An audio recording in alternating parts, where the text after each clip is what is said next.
Ladies and gentlemen, if you're a chosen woman, these signs, they don't whisper to you, they thunder inside your soul. You see, chosen women don't just walk through life, they walk through fire. And the wild part, they come out shining brighter than ever before. But let me tell you this, being chosen ain't glamorous. It's not all applause and affirmation. It's lonely. It's heavy. It's sacred. You ever feel like you don't fit in? Like the room is full, but your soul is empty. That's not rejection. That's redirection. God didn't forget you. He set you apart. Because chosen women don't blend in, they break patterns. You carry a burden, don't you? Something deep, something quiet but constant. That tug on your spirit telling you, you were made for more. That's purpose knocking. That's destiny whispering your name. And while others are chasing comfort, you're being pulled toward calling. And let me tell you, when you're close to your breakthrough, the storm will hit harder. The enemy doesn't bother those who aren't a threat. So if all hell is breaking loose in your life, it's because heaven is about to show up. And when you cry at night, when no one sees you, when the pain is louder than the praise, God sees. He's there in the stillness. He's molding you in the silence. Because chosen women, they hear God the loudest when the world goes quiet. Now listen, you're not chosen to shine just for attention. You're chosen to serve, to build, to heal, to lead. Not from ego, but from empathy. You carry oil because you've been crushed. You radiate light because you've walked through darkness. And here's the thing, once you've tasted divine purpose, you can't go back to living basic. Something in you shifted. You don't move the same. You don't speak the same. You don't settle the same. That's because the old version of you no longer fits where God is taking you. So if you're asking, am I a chosen woman? Ask yourself this. Have you been misunderstood? Have you been stretched? Have you been kept in seasons that didn't make sense, only to come out stronger, wiser, softer? Then, yes, you're chosen. Walk like it, speak like it, pray like it, and live like the woman God handpicked it.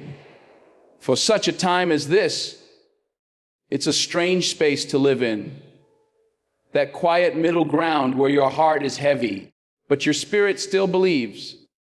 You walk into rooms filled with people, louder noise, and yet something inside you feels detached, like you're present in body, but your soul is elsewhere, listening for something deeper. You smile, you nod, you play the role the world expects, but there's this stillness in you, a stillness that knows you were created for more. And in that knowing, there is both power and pain, because being chosen by God doesn't always feel like a crown. Sometimes it feels like a cross. It feels like waiting in rooms you didn't ask to be in. It feels like silence in moments when you begged for answers. It feels like watching others be celebrated while your journey is hidden.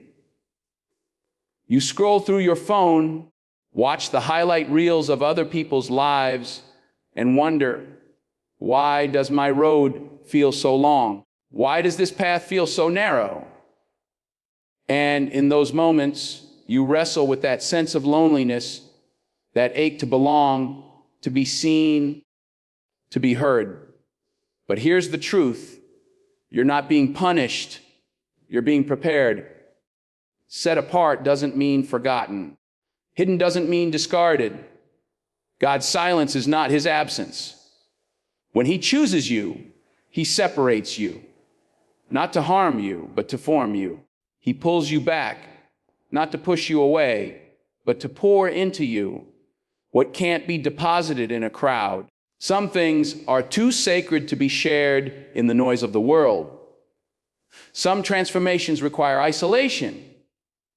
You may feel misunderstood. You speak from a place of depth, and others only hear surface. You give from the heart, but you're met with silence or suspicion, and you start to question, is it me?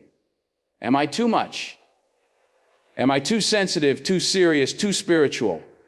But what if you're not too much? What if you're just in a season where you're surrounded by those who haven't yet seen what God has placed in you? That's not your failure. That's your evidence. Evidence that you've been marked for something uncommon.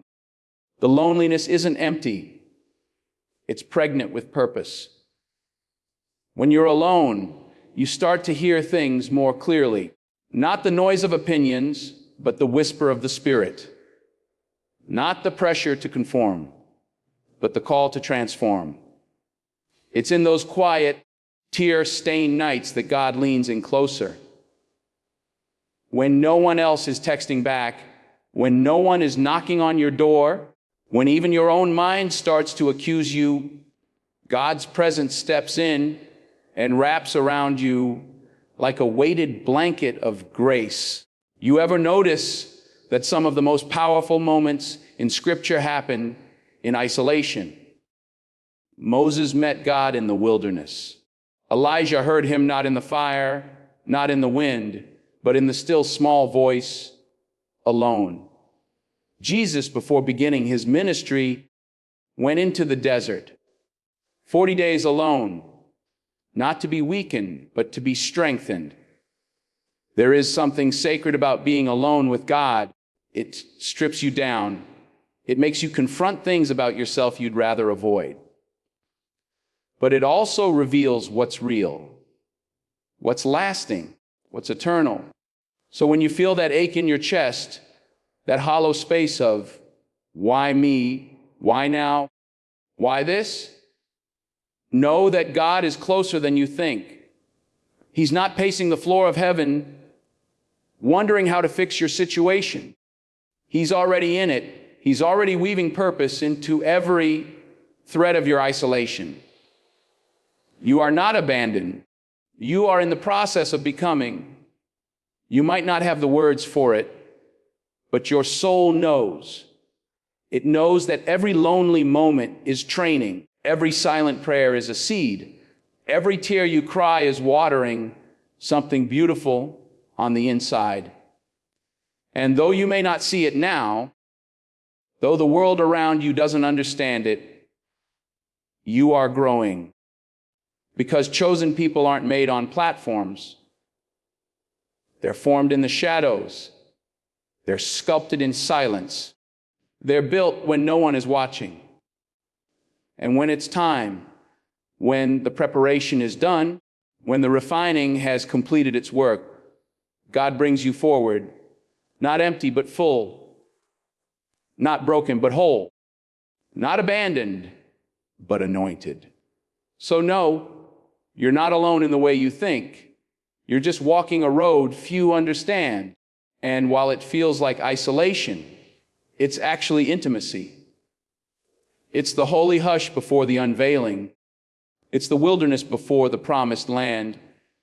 There's a weight you wake up with, not always physical, but always present. It lingers in your thoughts. It speaks through your silence. And it shapes the way you move through the world. You feel things deeply. You see things differently. While others are fine living on the surface, you were born for the depths. And because of that, your life carries a certain gravity. You can't ignore pain, whether it's yours or someone else's. You can't look away from injustice.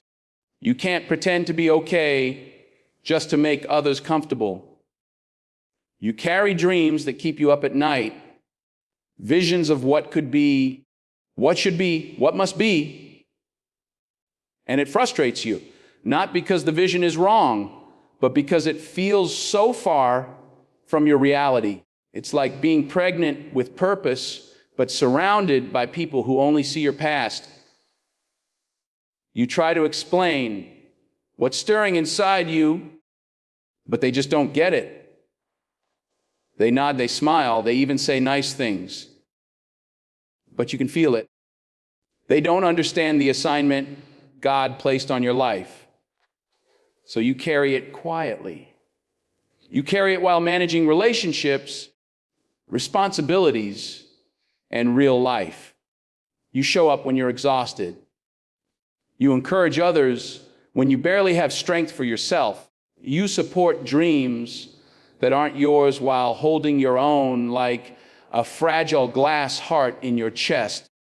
It's not that you don't want help. It's that there's not many who are qualified to help with what you carry. Because this isn't a burden born of ego. It's not about attention, applause, or validation.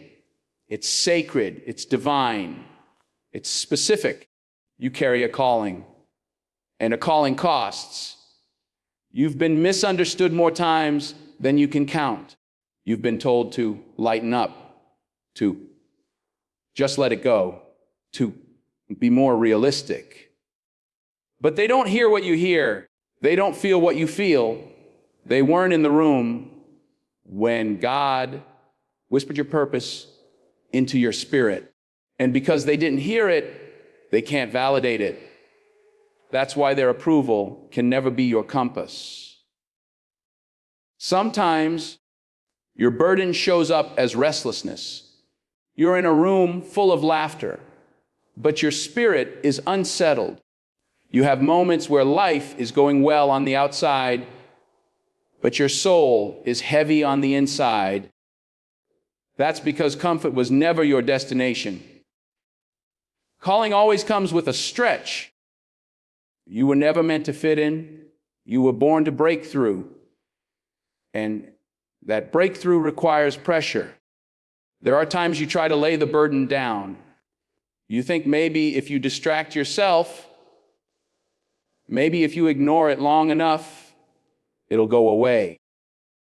But it doesn't. Because it's not just a burden. It's your assignment. You don't get to choose the weight, but you do get to choose your response. Will you carry it with resentment, or will you carry it with reverence? Some days, the burden feels too big. You question why God would trust you with something so heavy, why he'd ask you to lead, to speak, to serve, to stand when you feel so unqualified. But God doesn't call the qualified. He qualifies the called. The burden isn't proof of your inadequacy. It's proof of your capacity. You were made for this. Not because it's easy, but because it's eternal.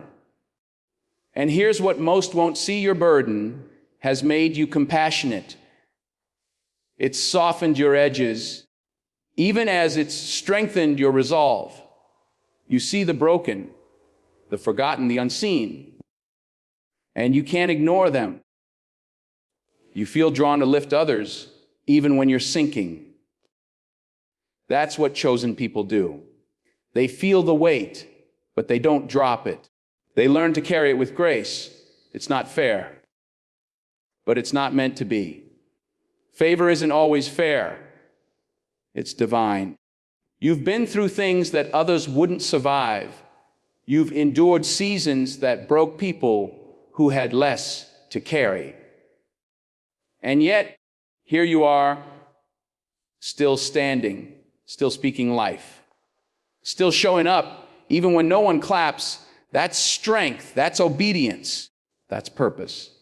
And though the burden may feel invisible to others, it's not invisible to God. He sees every step you take, every tear you hide, every time you wanted to quit but kept going. The burden you carry isn't your punishment, it's your preparation. There's a pull inside you that doesn't care about applause. You're not chasing likes, comments, or empty recognition. You're chasing something deeper, a reason, a calling, a mission. While others seek the spotlight, you seek alignment. You don't move for attention, you move with intention. And that sets you apart. It confuses people. They can't understand why you don't follow trends, why you don't crave validation, why you're willing to walk alone if it means staying true to your purpose. But you weren't built to blend in. You were born to break ground. Purpose isn't glamorous. It's gritty. It's early mornings when no one's watching and late nights when everyone else has stopped. It's doing the right thing when the wrong thing is easier. It's turning down opportunities that look good but aren't God. That kind of discipline doesn't make headlines. That kind of consistency doesn't trend. But you don't care because your heart beats for impact, not attention. You felt it since you were young, that ache in your spirit, that feeling that life had to be more than routines, more than titles, more than just surviving. That wasn't ambition. That was destiny speaking. It was God planting seeds in your soul that would one day grow into something eternal. And even when you tried to silence it, to fit in, to settle, to do what everyone else was doing, that whisper wouldn't go away. Because purpose doesn't quit on you. Even when you try to quit on it, it's cost you, hasn't it? Saying no when others said yes. Turning down fast money, shallow relationships, and easy paths. You've watched people pass you up. You've seen others rise while you stayed planted. And sometimes you wondered if you were wrong. But deep down, something in you knew. You weren't being punished. You were being positioned. You weren't late. You were being prepared. Because purpose isn't rushed. It's refined. You live with this tension, the desire to serve and the pain of sacrifice. You carry the weight of dreams that no one claps for. You do the hard work in silence, knowing that your reward won't always come from men. That's not weakness. That's wisdom. That's what it means to build something eternal, because popularity fades. Crowds are fickle.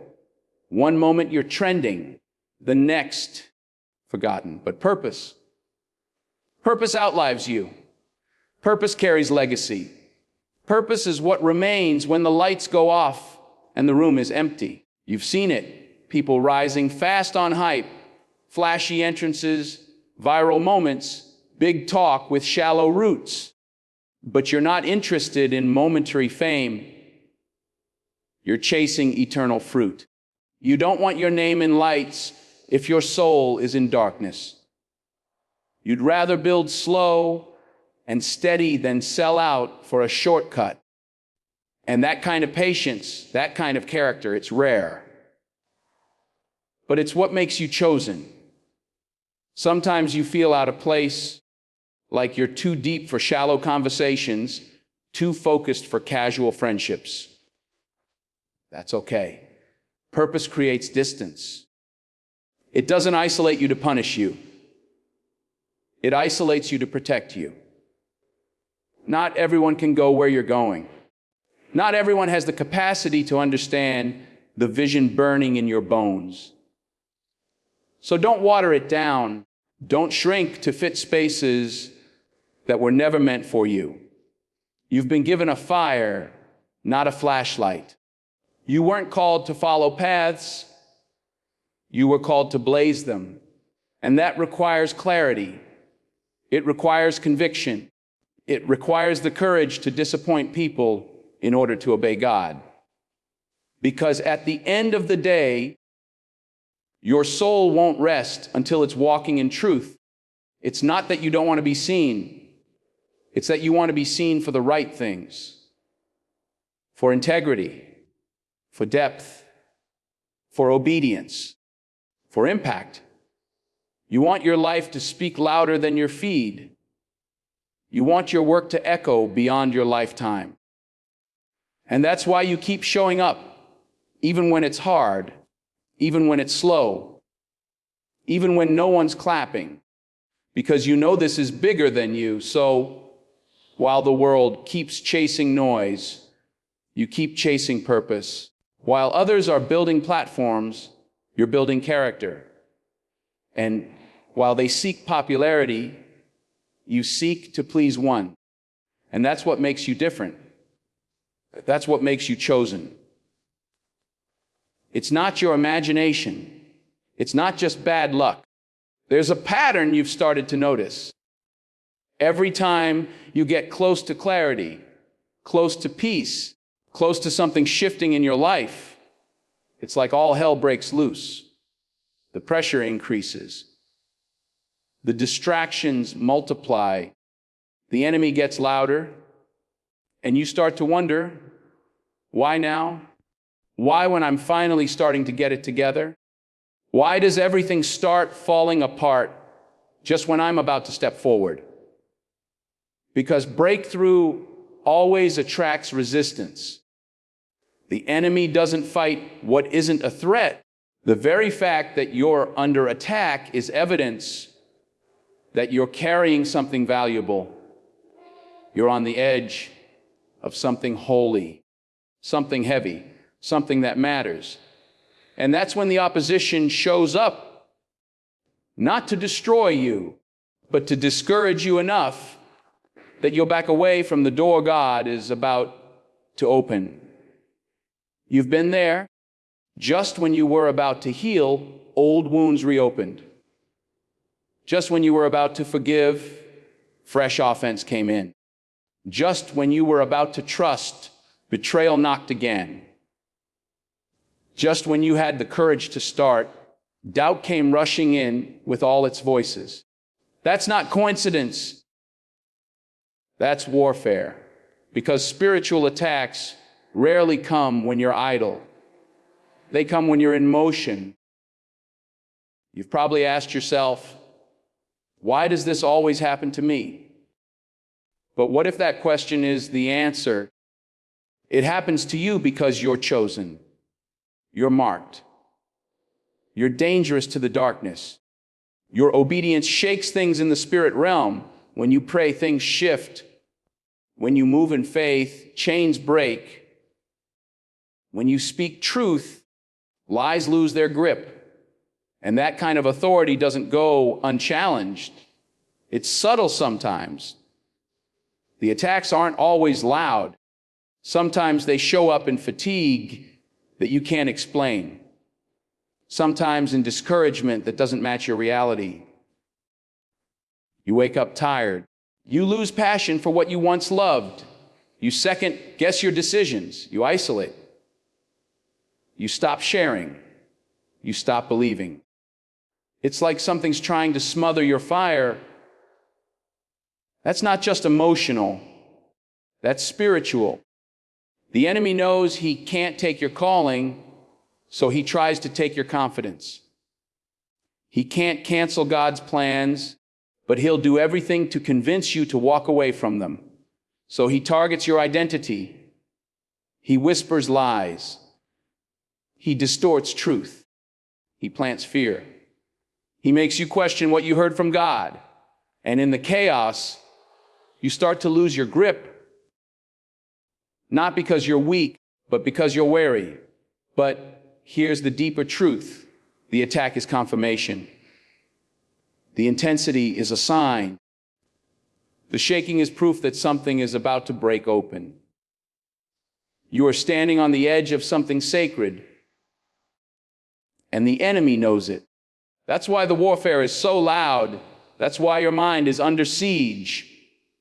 That's why you're being tempted to quit, to go silent, to shrink. And maybe you've cried. Maybe you've screamed. Maybe you've asked God why it has to be this hard. Maybe you've begged for just 1 week without struggle. But even in that pain, even in that frustration, you kept walking. You didn't quit. You didn't fold. And that persistence, that's power. That's faith in motion. That's what breakthrough looks like before it shows up. Because the closer you get to the promise, the more violent the storm. Right before labor, the pain intensifies. Right before harvest, the enemy sends weeds. Right before the chains break, the pressure feels unbearable. But that pressure isn't the end. It's the beginning. The darkness isn't a signal to retreat. It's a sign that dawn is near. You've survived too much to stop now. You've grown too much to go back. Everything you've been through wasn't just about you. It was training. Training for this moment. Training for this push. Training for the impact your life is about to make. And that's exactly why the attacks have come in waves, to try and stop you before you step into what's already yours. You may be bruised, but you're not broken. You may be tired, but you're not done.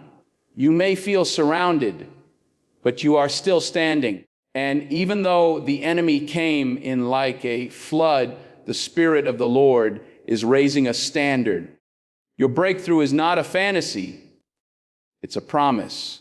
And every attack that tried to break you only proved how close you are to walking in it. There's something about rock bottom that quiets all the noise. The voices that once seemed so loud, the expectations, the opinions, the comparisons suddenly fade. And in that silence, in the depth of your despair, there's a voice that cuts through like light breaking into a dark room. It's not always loud. It's not always dramatic. Sometimes it's just a whisper. But it's real. It's steady. And it speaks when everything else goes silent. You don't plan to reach those low places. You don't wake up hoping for a day full of struggle, heartbreak, confusion, or pain. But somehow life has a way of leading you there. A loss you didn't expect. A betrayal that broke something inside you. A failure that made you question everything.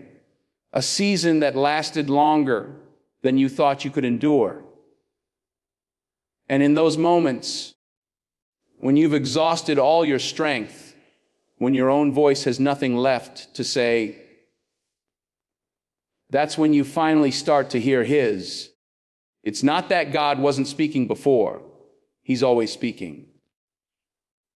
But sometimes we're too busy to listen. Sometimes the blessings become distractions.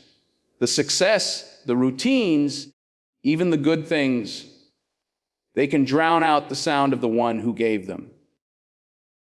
But in your lowest moments, when the distractions are stripped away, when your heart is raw and your soul is exposed, that's when your ears open in a way they never have before.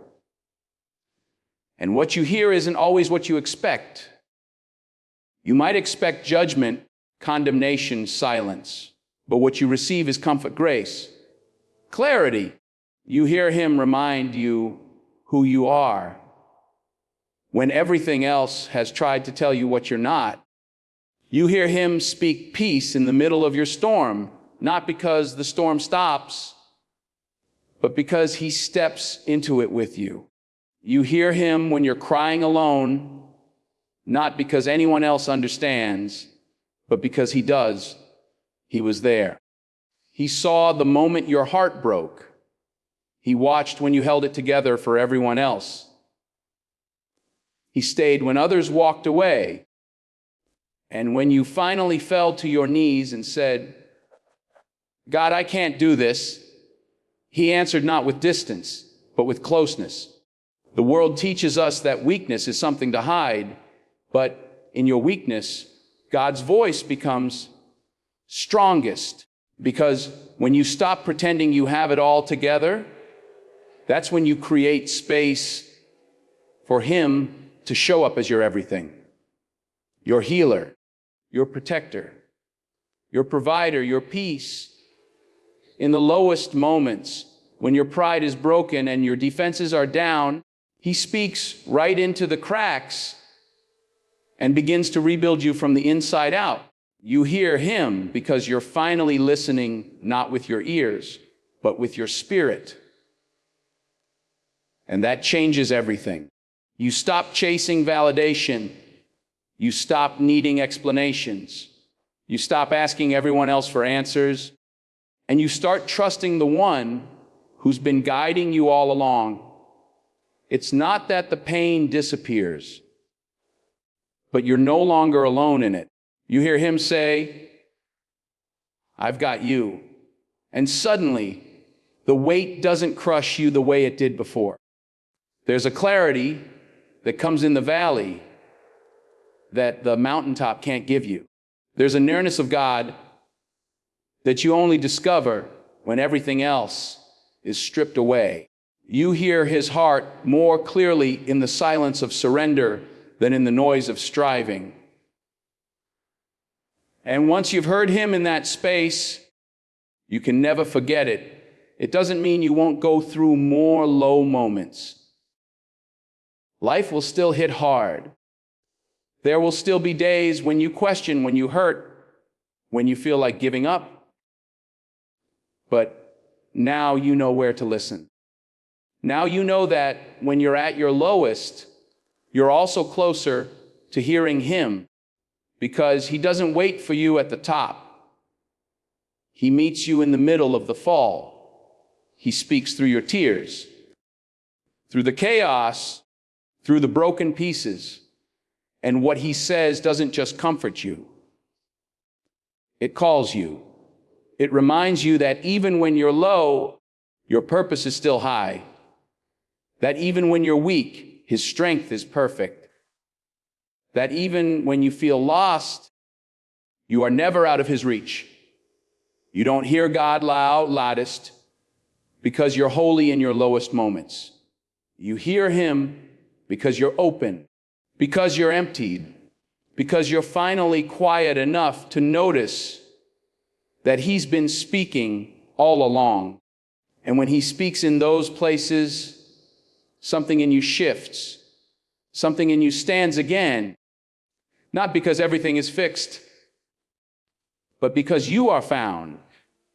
There's something inside you that knows this journey isn't just about being seen. It's about being sent. While the world pushes you to perform, to impress, to stand out, there's a deeper truth pulling you in another direction. It's not about the spotlight. It's not about being admired or celebrated. It's about being faithful. It's about being obedient. It's about showing up when it's inconvenient, loving when it's hard, and giving when no one is watching. That's the kind of calling that doesn't always get claps, but it always gets heaven's attention. There are moments when you feel the tension, the pull between wanting to shine and being called to serve. It's natural. You live in a culture that rewards the appearance of greatness more than the substance of it. You're told that your value is in your visibility. That if people don't see you, then somehow you don't matter. But you've started to realize that real purpose is found in what you do when no one's looking. In the quiet moments of faithfulness, in the sacrifices that go unnoticed, in the love you give when there's nothing coming back to you.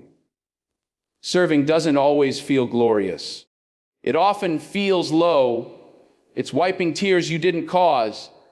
It's holding doors open for others when you still feel shut. It's staying late when you'd rather leave. It's showing up again and again with no guarantee of recognition. And yet, something in your spirit knows this is where the real work is. This is where the transformation happens. Not in the crowds, but in the corners, not in the applause, but in the trenches. You've been given gifts, yes. You were created with light. But your light isn't for decoration.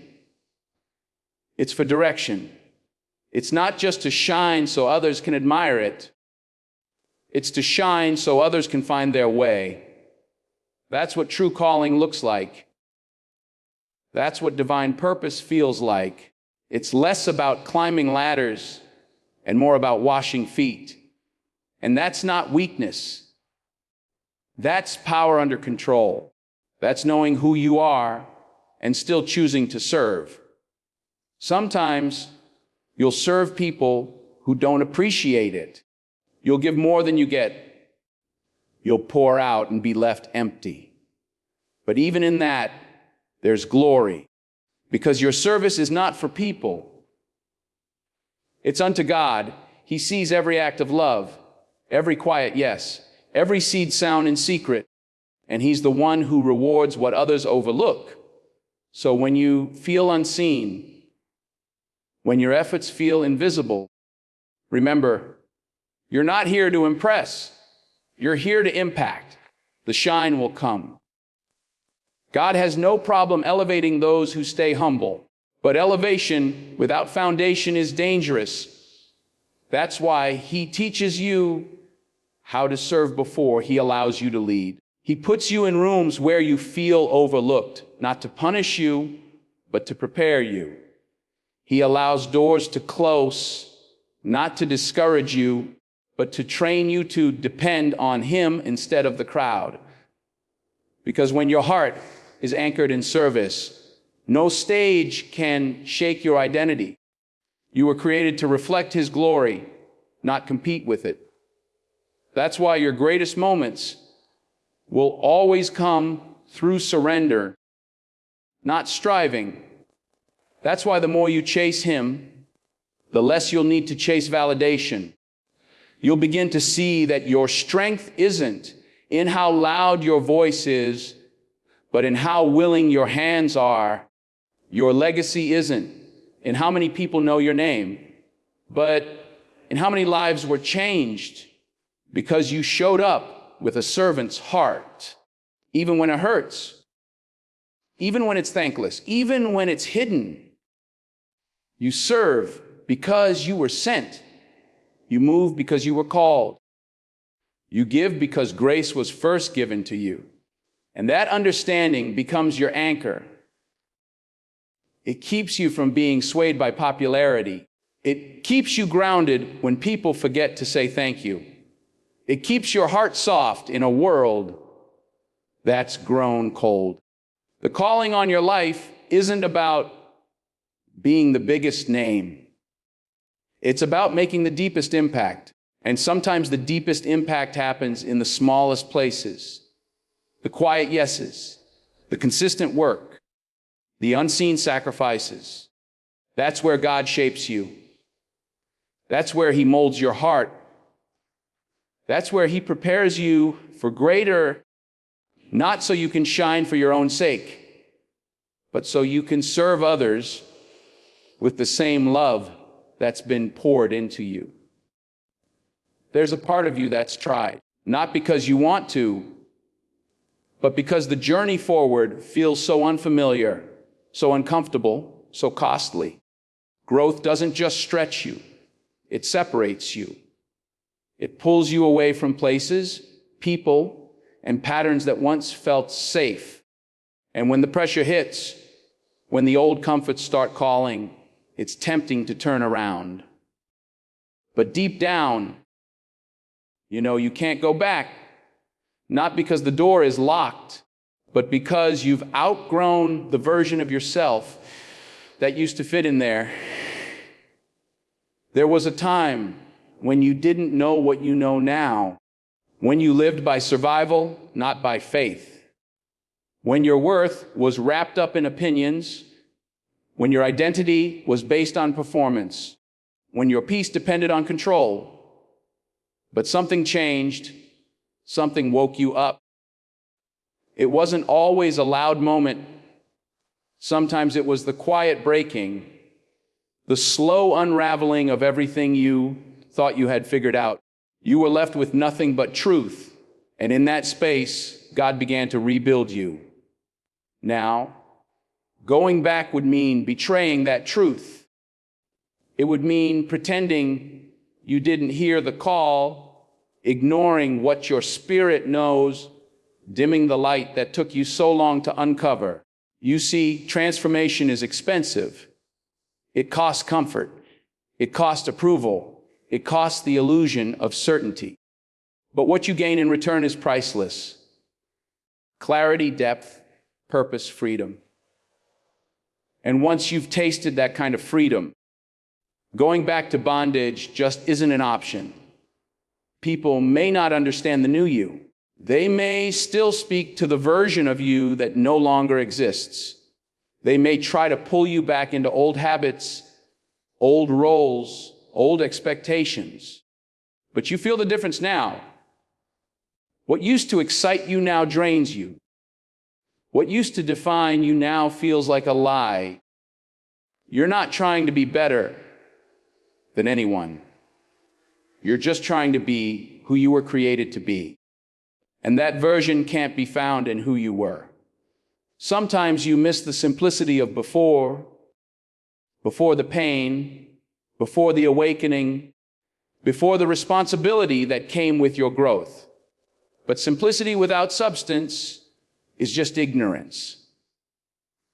And once your eyes have been opened, they can't be closed. The road ahead may be uncertain, but at least it's honest. At least it's aligned. At least it's real. That's something the past can never give you again. You've cried for who you used to be.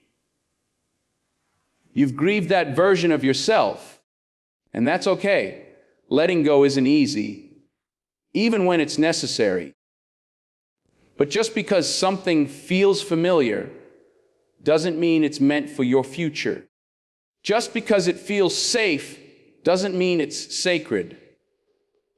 You're not being punished, you're being pruned. God is stripping away what can't stay so he can make room for what must come. Every time you try to go back, something inside you resists. That's not weakness. That's wisdom. That's your soul recognizing the cost of compromise, because the old you could never carry what you're called to now. The old mindsets, the old circles, the old coping mechanisms, they won't sustain the weight of this next level.